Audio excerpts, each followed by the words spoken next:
Praise be Jesus, Mary, and Joseph. Kaya hindi makapagsalita si Moira kasi ayun o, nakita niya yung asawa niya, si RJ Cañan. Lumuhod na nga si Moira sa harapan ni Lynette sabay hingi ng kapatawaran. Pero ika nga, sa paulit-ulit na lamang na ginawang kasalanan ni Moira kina Lynette at Annalyn ay hindi na uobra umano ang pagbabalat kayo ni Moira. Pero imbes magalit itong si Moira ay humingi pa ng pasensya ulit kay Lynette. At sa di inaasahang pagkakataon ay nakita ni Moira na pabagsak ang mga kahon ng mga gamot kay Lynette ay niyakap ni Moira si Lynette sa likod para hindi si Lynette ang mabagsakan.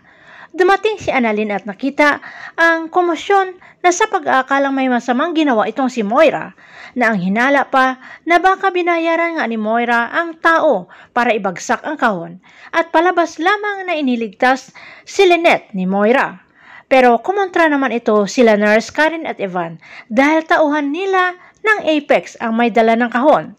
Samantala todo pasalamat ang mga inmates kay Doc Annalyn na kung hindi dahil kay Annalyn ay hindi sila natingnan ng mga doctors at nabigyan pa ng mga gamot.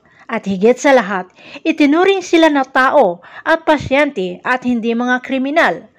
Samantala nakiusap si Moira sa warden na magsalita rin siya sa lahat. Pero kakaumpisa lang ni Moira magsalita ay nakita niya na dumating si RJ dala-dala ang box ng cake at ibinigay kay Lynette na iyon pala naman ay para kay Annalyn. At lalo pang hindi makapagsalita si Moira na nakitang tumayo si RJ sa tabi ni Lynette.